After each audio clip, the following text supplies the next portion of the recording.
Welcome to one nation Telugu news. ముందుగా headlines చూద్దాం.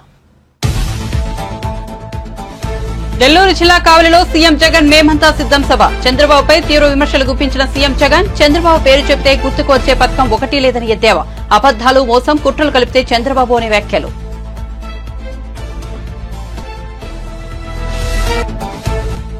పల్నాడు జిల్లా క్రోసూరులో ప్రజాగలం బహిరంగ సభ. పాల్గొన్న చంద్రబాబు కేంద్రంలో మళ్లీ వచ్చేది ఎన్డీఏ ప్రభుత్వమేనని, అందుకే ఆ పార్టీతో పొత్తు పెట్టుకున్నామని వెల్లడి.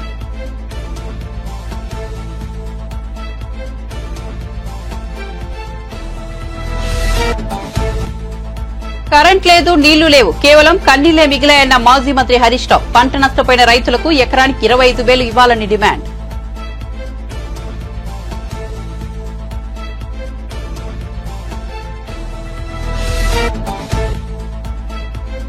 హైదరాబాద్ లోని పార్టీ కార్యాలయంలో బీజేపీ 44వ ఆవిర్భావ వేడుకల్లో పాల్గొన్న కిషన్ రెడ్డి. రాహుల్ గాంధీ తెలంగాణ ప్రభుత్వంపై తీవ్ర విమర్శలు. ఏ ముఖం పెట్టుకుని రాహుల్ గాంధీ తెలంగాణకు వస్తున్నారంటూ కిషన్ రెడ్డి ధ్వజం. ఇక వార్త వివరాల్లోకి వెళ్తే ఏపీ సీఎం జగన్ మేమంతా సిద్దం 9వ రోజు యాత్ర కొనసాగిస్తున్నారు. నెల్లూరు జిల్లా కావలి బైపాస్ వద్ద ఏర్పాటు చేసిన బహిరంగ సభకు హాజరయ్యారు. ఈ సందర్భంగా సీఎం జగన్ ప్రసంగిస్తూ విపక్ష నేత చంద్రబాబును లక్ష్యంగా చేసుకుని విమర్శనాస్త్రాలు సంధించారు. చంద్రబాబు పేరు చెప్తే గుర్తుకొచ్చే పథకం ఒకటి లేదని అన్నారు. అబద్దాలు, మోసం, కుట్రలు కలిపితే చంద్రబాబు అని అభివర్ణించారు. ఎన్నికల మేనిఫెస్టో అంటూ గతంలో రంగురంగుల కాగితాలు ఇచ్చాడని, వాటిలో ఎన్ని అమలు చేశాడో చెప్పే ధైర్యం చంద్రబాబుకు ఉందా అని నిలదీశారు. ఎన్నికలు అయిపోయాక ఎప్పుడైనా నాలాగా ఇవిగో నేను మేనిఫెస్టోలో ఇచ్చిన హామీలు, ఇవిగో నేను నెరవేర్చిన హామీలు చెప్పగలరా అని నేను చంద్రబాబును అడిగితే ఆయన సమాధానం చెప్పడం లేదు. మీకేమైనా సమాధానం చెబుతాడమో అడిగి చూడండి అని తెలిపారు. విలన్ క్యారెక్టర్ లో మనకు నచ్చనివన్నీ కూడా కలిపితే పుట్టే కొత్త క్యారెక్టర్ గురించి కాస్త మాట్లాడుకుందామా? పుట్టే ఆ కొత్త క్యారెక్టర్ ఆ చంద్రబాబుని గత 4 నెలలుగా నేను కొన్ని ప్రశ్నలు అడుగుతూ వచ్చా. గత 4 నెలలుగా అడుగుతా ఉన్నా ఈ ప్రశ్నలు. అయ్యా, 14 ఏళ్లు సీఎంగా చేశావు, 3 సార్లు సీఎంగా చేశానని చెప్పుకుంటావు. మరి నీ పేరు చెబితే పేదలకు గుర్తుకొచ్చే పథకం కనీసం ఒక్కటంటే ఒక్కటైనా ఉందా? అయ్యా, నీ పేరు చెబితే కనీసం పేదలకు ఒక్కటంటే ఒక్కటైనా నువ్వు చేసిన మంచి ఏదైనా ఉందా? 2 చేతులు పైకెత్తారా బా? ఇలా ఇలా ఇలా ఇలా ఇలా ఇలా ఇలా ఇలా ఇలా ఇలా ఇలా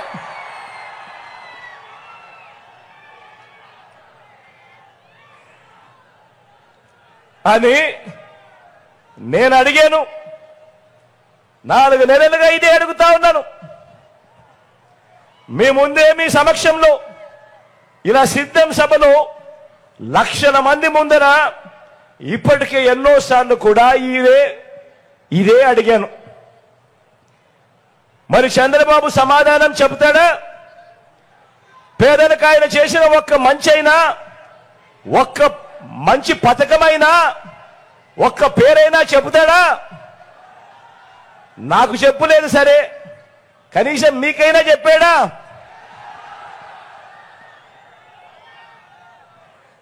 పోనీ మీకైనా గుర్తుందా? అది లేదు. మరో ప్రశ్న కూడా చంద్రబాబును అడిగా. మీ బిడ్డ చంద్రబాబును మరో ప్రశ్న కూడా అడిగాడు. అయ్యా చంద్రబాబు, 3 సార్లు ముఖ్యమంత్రిగా చేశావు అని చెప్పుకుంటావు, 14 ఏళ్లు ముఖ్యమంత్రిగా పరిపాలన చేశావు అని చెప్పుకుంటావు. మరి ఎన్నికల ముందు ఆ 3 సార్లు ఎన్నికల మేనిఫెస్టో అంటూ రంగురంగుల కాగితాలు ఇచ్చావు. ప్రతి ఎన్నికల సందర్భంలోనూ ఈ 3 మేనిఫెస్టోలను ప్రతి సందర్భంలోనూ ఇచ్చావు.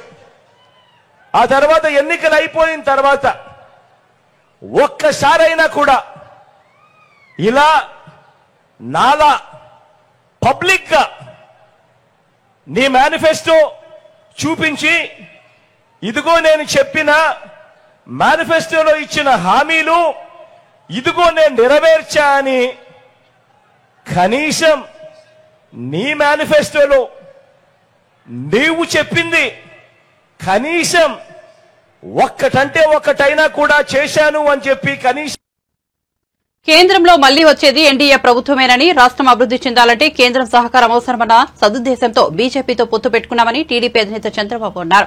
టీడీపీ, జనసేన, బీజేపీ కలిసింది రాష్ట్రం కోసమేనని చెప్పారు. పల్నాడు జిల్లా క్రోసూరులో నిర్వహించిన ప్రజాగలం బహిరంగ సభలో ఆయన మాట్లాడారు. రావణాసురుడిని చంపేందుకు వానర సైన్యమంతా కలిసిందన్నారు.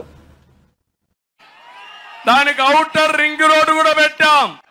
జగన్మోహన్ రెడ్డిది పాయిజన్. నేను ఎప్పుడు కూడా దూరదృష్టితో ఆలోచిస్తాను. జగన్మోహన్ రెడ్డి విషం గక్కి అందరినీ విషంతో చంపేసే రకం. మీరు ఒక విషయం చూడండి. నేను మొదటిసారి ముఖ్యమంత్రి అయినప్పుడు హైదరాబాద్ లో సైబరాబాద్ నిర్మాణం చేసిన పార్టీ తెలుగుదేశం పార్టీ. ఈరోజు సైబరాబాద్ వల్ల హైదరాబాద్ అయితే ప్రపంచ పటంలో నిలబడింది. అదే స్ఫూర్తితో అమరావతి నిర్మాణం చేయాలని నేను ముందుకు వచ్చాను. రైతులు స్వచ్ఛందంగా భూమి ఇచ్చారు. ఈరోజు నేను అడుగుతున్నా ఈ కుండేవాళ్ళని, అదే అమరావతి వచ్చుంటే మీరు హైదరాబాద్కో బెంగళూరుకో పాసి పనులకు పోయే అవకాశం ఉండేదా అని అడుగుతున్నా. మీ ఊర్లో దర్జాగా ఎక్కడుండి నేరుగా అమరావతిలో పోయి పని చేసుకుని కారులో ఇంటికొచ్చి మీ పనులు చేసుకునే అవకాశం ఉండేది. దానికి ఔటర్ రింగ్ రోడ్డు కూడా పెట్టాం. మొత్తం నాశనం చేశాడు ఈ జగన్మోహన్ రెడ్డి. ఈ విషయం మీరు గుర్తుపెట్టుకోవాలి. వ్యక్తులు శాశ్వతం కాదు, చేసిన పనులు శాశ్వతం.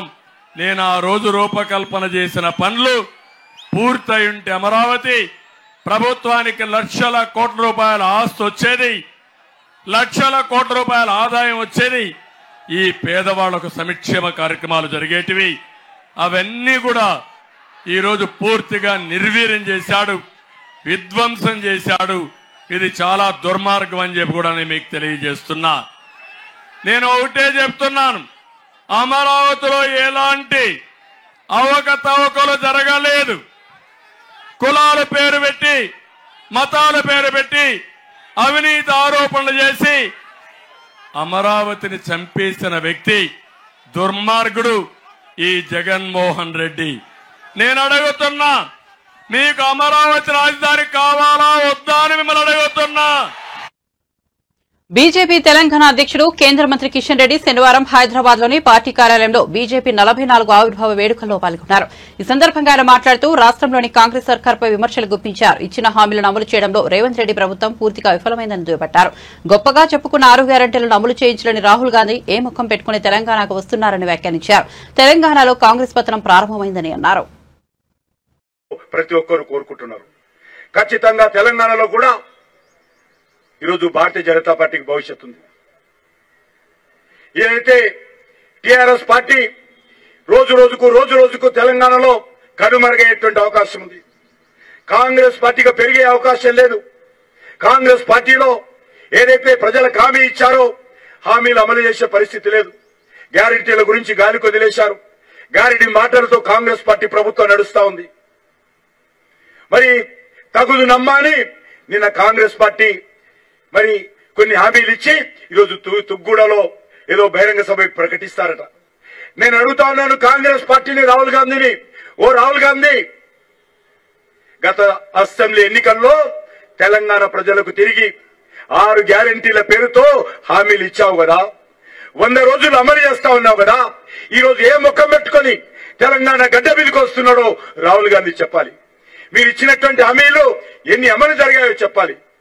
హామీలు మాత్రం అమలు జరగలేదు. కానీ హామీల గురించి పెద్ద పెద్ద ప్రకటనలు చేస్తా ఉన్నారు, పెద్ద పెద్ద సభలు పెడతా ఉన్నారు, ప్రచారం మాత్రం చేస్తా ఉన్నారు.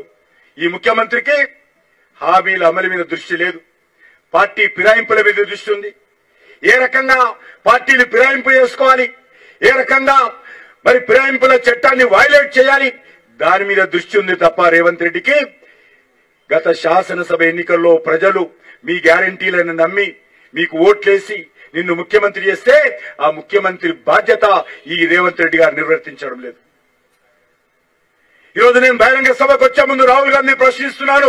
తెలంగాణ గడ్డ మీదకి వచ్చేటువంటి ముందు రాహుల్ గాంధీ తెలంగాణ ప్రజలకు జవాబు చెప్పాలి.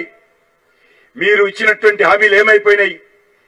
ఈరోజు ఒకటే మనవి చేస్తా ఉన్నాను, తెలంగాణలో టీఆర్ఎస్ పార్టీ అయిపోయింది. తెలంగాణలో కాంగ్రెస్ పార్టీ ఈరోజు పతనం ప్రారంభమైంది. ఇక తెలంగాణ ఆట ఆడేది భారతీయ జనతా పార్టీ మాత్రమే. భారతీయ జనతా పార్టీ ఈ పార్లమెంట్ ఎన్నికల ద్వారా ఆట మొదలు పెడతా ఉంది. వచ్చేటువంటి రోజుల్లో తెలంగాణలో తెలంగాణ ప్రజల కండగా, తెలంగాణ అభివృద్ధి కండగా భారతీయ జనతా పార్టీ ఉంటుందని మనం చేస్తా ఉన్నాను. మీరు ఎన్ని విష ప్రచారాలు చేసినా, ఎన్ని తప్పుడు ప్రచారాలు చేసినా, ఈ కాంగ్రెస్ పార్టీ, ఈ బీఆర్ఎస్ పార్టీ, ఈ రాహుల్ గాంధీ, ఈ యొక్క కేసీఆర్ భారతీయ జనతా పార్టీని ఏం చేయలేరు. ఈరోజు భారతీయ జనతా పార్టీ నరేంద్ర మోడీ గారు ఈరోజు తెలంగాణ ప్రజల గుండెల హృదయాలలో ఉన్నాడు. ఇచ్చిన హామీలను నెరవేర్చకుండా ముస్లింలను సీఎం జగన్ మోసం చేశారని ఏపీపీసీసీ అధ్యక్షుడు వైఎస్ షర్మిల ఆరోపించారు.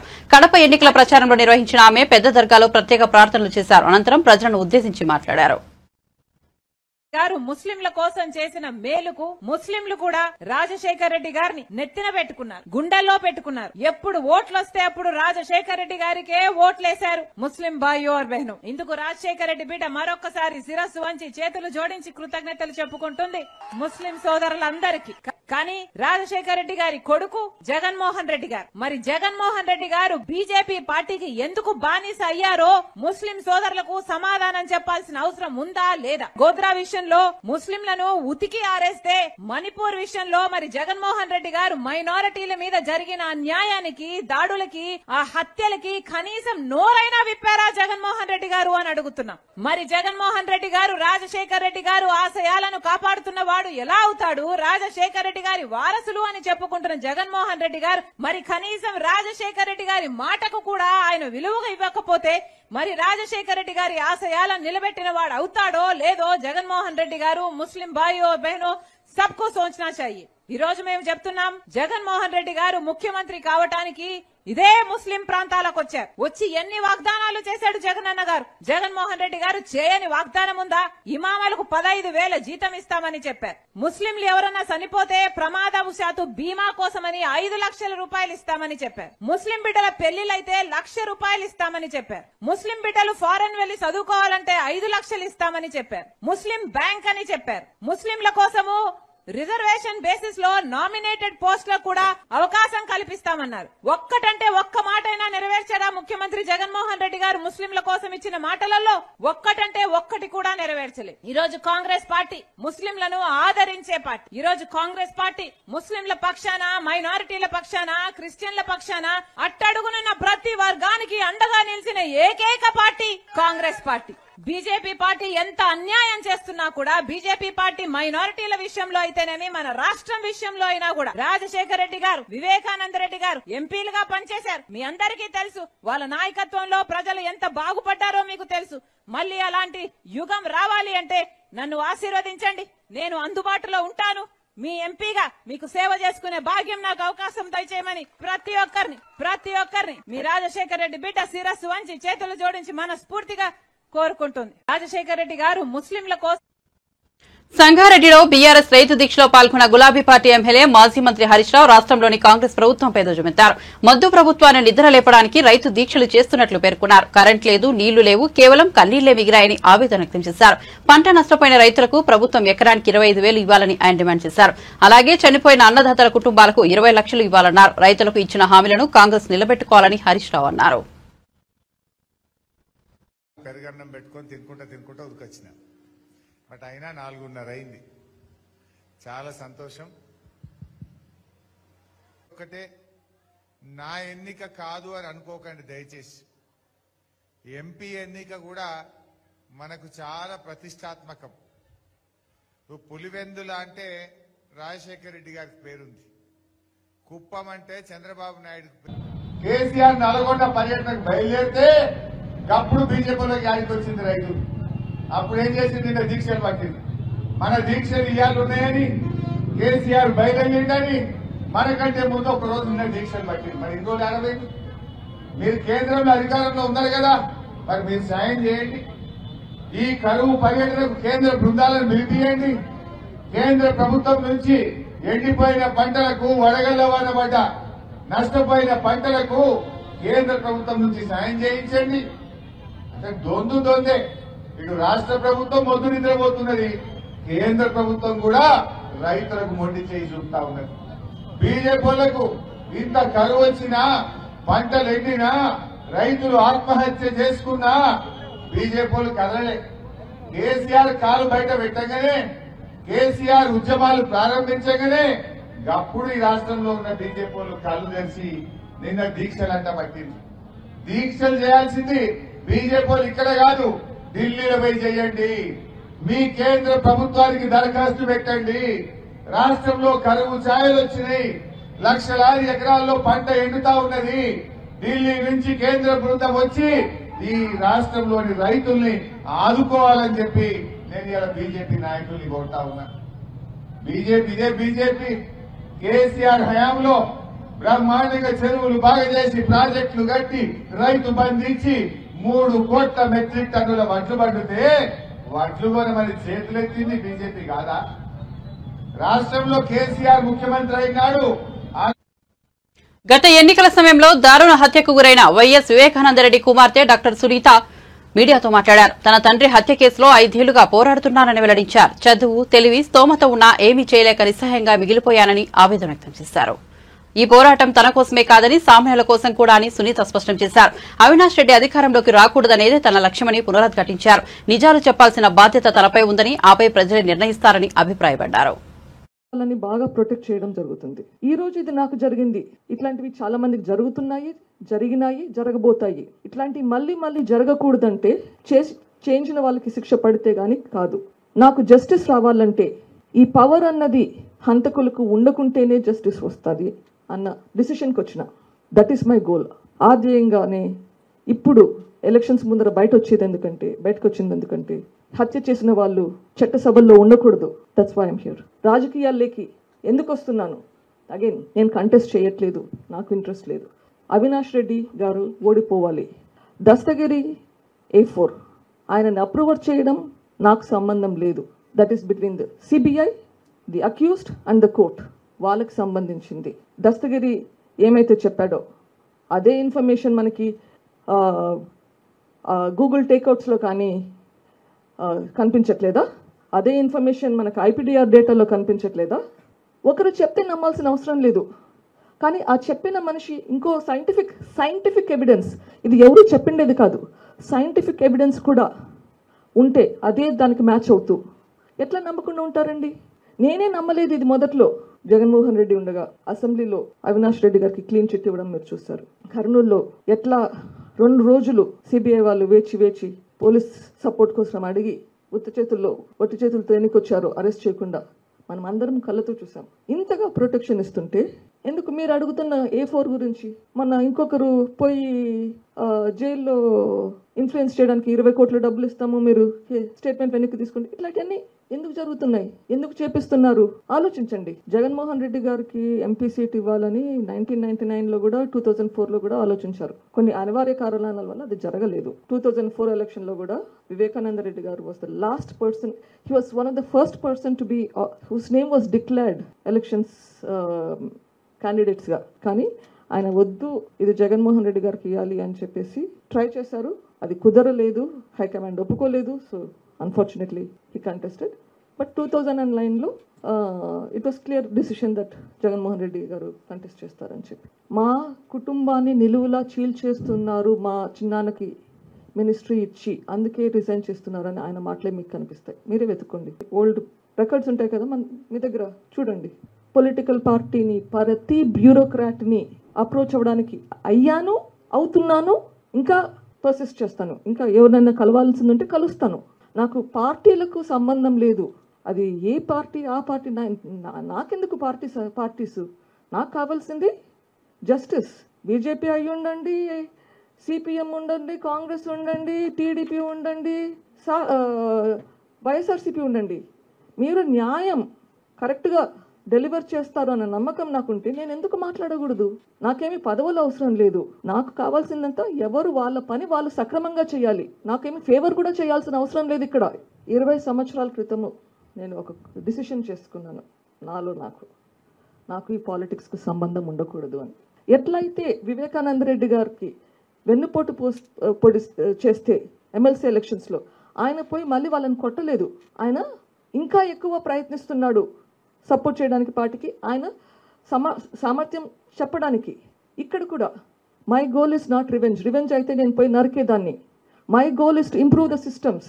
ఈ పరిస్థితి ఇంకొకరికి రాకుండా ఉండాలంటే ఏం చేయాలి, ఇంకొకరికి వస్తే వాళ్ళు పోరాడేదానికి వాళ్ళకి ధైర్యం ఎట్లా ఇవ్వాలి, అది నా గోల్. చాలా చాలా డిఫరెన్స్ ఉందండి, ఇది రివెంజ్ కాదు. వివేక హంతకుడు ఎంపీ అవినాష్ రెడ్డి అంటూ వైఎస్ షర్మిల చేస్తున్న తీవ్ర వ్యాఖ్యల పట్ల ఎంపీ అవినాష్ రెడ్డి తొలిసారిగా స్పందించారు. ఆమె మాట్లాడుతున్న మాటలు వినడానికి భయంకరంగా ఉన్నాయని అన్నారు. ఆ మాటలను ఆమె విఘ్నతకే వదిలేస్తున్నానని తెలిపారు. మసిపూస్తారు, బురద చల్లుతారు, వాళ్ల ఇష్టం వచ్చినట్లు మాట్లాడుతుంటారు, వాళ్ల విచక్షణకే వదిలేస్తున్నా దీని గురించి ఎక్కువగా చర్చించాల్సిన అవసరం లేదు కదా అని అవినాష్ రెడ్డి స్పష్టం చేశారు.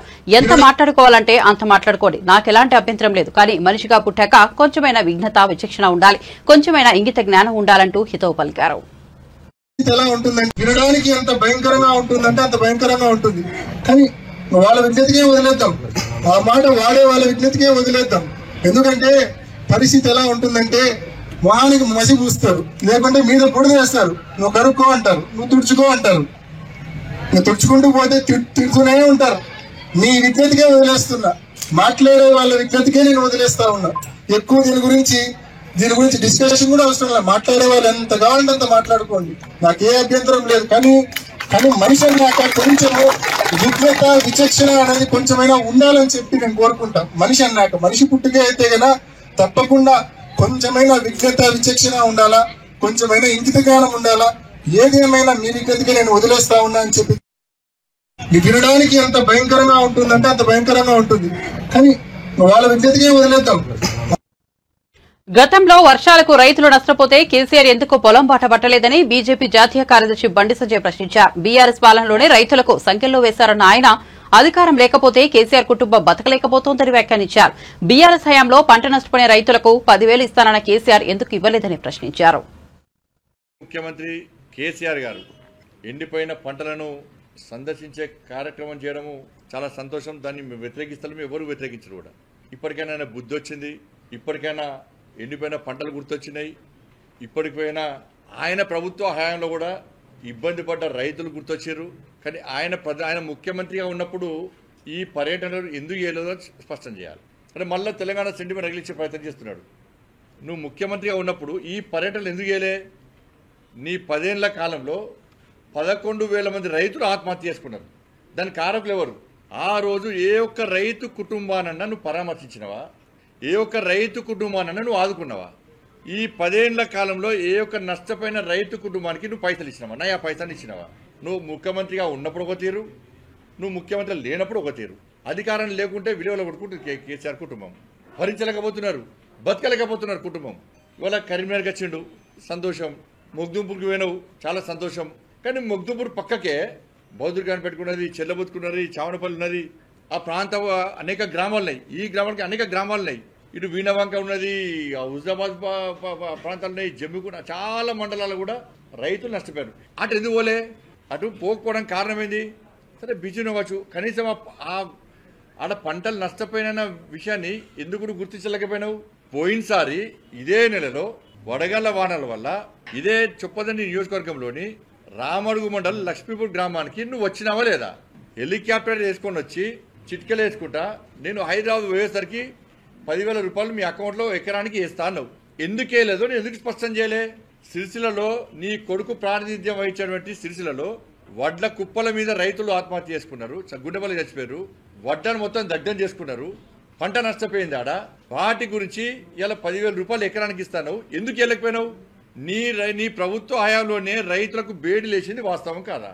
వరేస్తే ఊరు అన్నది వాస్తవం కాదా? నీ ఫామ్ హౌస్ లో సన్నబోటు దొడ్డోటు పండిస్తావు, రైతులు మాత్రం సన్నబోటు పండించాలంటావు. సన్నబోటు పండించిన రైతులను బర్బాద్ చేసింది వాస్తవం కదా? ఫసల్ బీమా కాదంటవి. మరి సమగ్ర పంటల బీమా పథకాన్ని తీసుకొస్తాను, ఎందుకు తీసుకురాలేను? కేంద్ర ప్రభుత్వం సాయం చేస్తే చేయనియవా? నువ్వు చేయవా? 1,00,000 రూపాయలు రుణమాఫీ చేస్తాను, ఎందుకు చేయలేకపోయినావు? నీ ప్రభుత్వ హయాంలో రైతులను డిఫాల్టర్గా మార్చడానికి ఘనత నీది.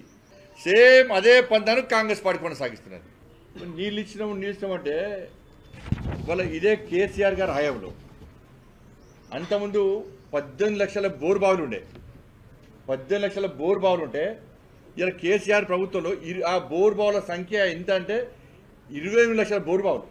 నీ ప్రభుత్వం ఇచ్చిన నివేదికనే చాలా ప్రాంతాల్లో పైసల కోసం చెక్ డ్యామ్ నిర్మించారు, బిల్లులు కొట్టిరు, పొట్టు బిల్లు చంపారు, కొట్టుకపోయినాయి. క్వాలిటీ లేకుండా కట్టడం మొత్తం కొట్టుకపోయినాయి. ఇప్పుడు పిల్లర్లు లేనాయి, గోడలు లేనాయి. ఇప్పటికీ అన్ని పార్టీ నాయకులే, కాంట్రాక్టర్ సబ్ కాంట్రాక్టర్లే.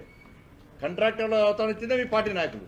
కాబట్టి రాష్ట్ర కేసీఆర్ వల్ల రాజమండ్రిలో ప్రజలు ఆశించిన అభివృద్ది జరగలేదని బీజేపీ రాష్ట్ర అధ్యక్షురాలు పురంధేశ్వరి ఆరోపించారు. రాజమండ్రిలో బీజేపీ పార్లమెంటరీ కార్యాలయాన్ని పార్టీ రాజకీయ వ్యవహారాల ఇన్ఛార్జ్ సిద్ధార్థనాథ్ సింగ్ శనివారం ప్రారంభించారు. ఈ సందర్భంగా ఏర్పాటు చేసిన మీడియా సమావేశంలో మాట్లాడారు.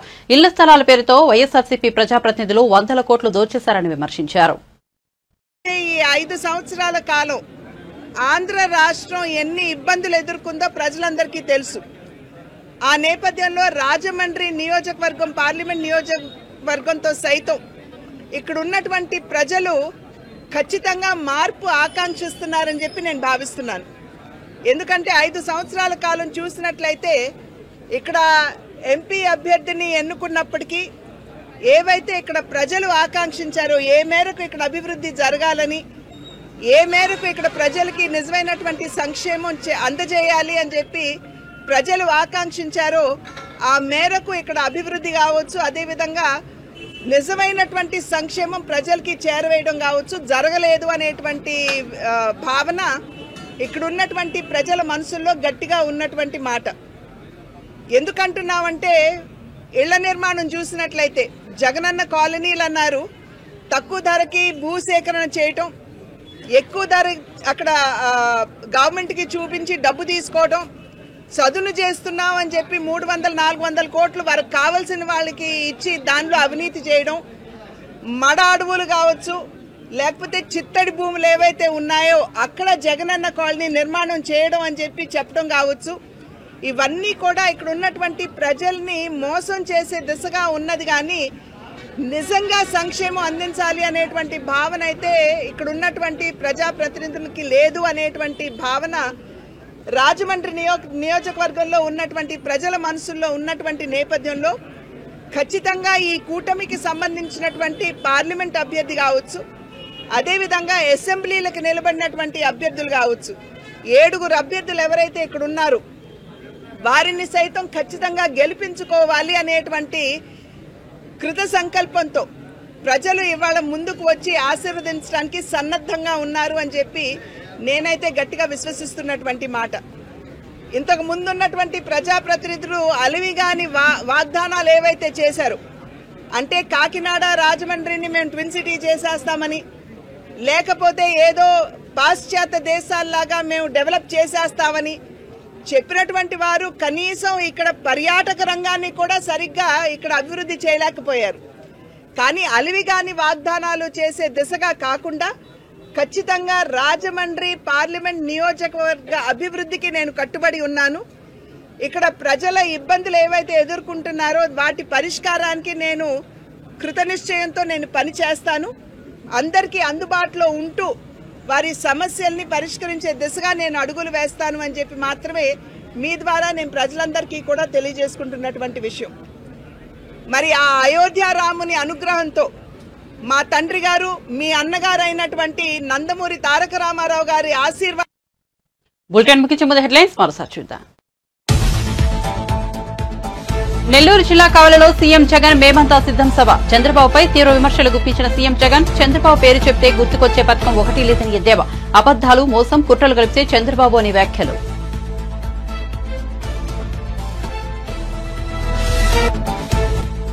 పల్నాడు జిల్లా క్రోసూరులో ప్రజాగళం బహిరంగ సభ పాల్గొన్న చంద్రబాబు, కేంద్రంలో మళ్లీ వచ్చేది ఎన్డీఏ ప్రభుత్వమేనని, అందుకే ఆ పార్టీతో పొత్తు పెట్టుకున్నామని వెల్లడి.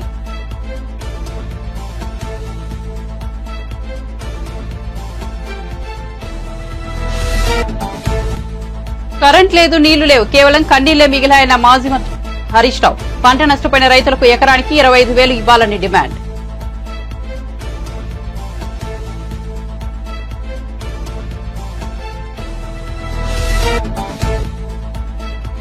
హైదరాబాద్ లోని పార్టీ కార్యాలయంలో బీజేపీ 44 ఆవిర్భావ వేడుకల్లో పాల్గొన్న కిషన్ రెడ్డి. రాహుల్ గాంధీ తెలంగాణ ప్రభుత్వంపై తీవ్ర విమర్శలు. ఏ ముఖం పెట్టుకుని రాహుల్ గాంధీ తెలంగాణకు వస్తున్నారంటూ కిషన్ రెడ్డి ధ్వజం. మరిన్ని అప్డేట్స్ కోసం చూస్తూనే ఉండండి వన్ నేషన్ తెలుగు న్యూస్.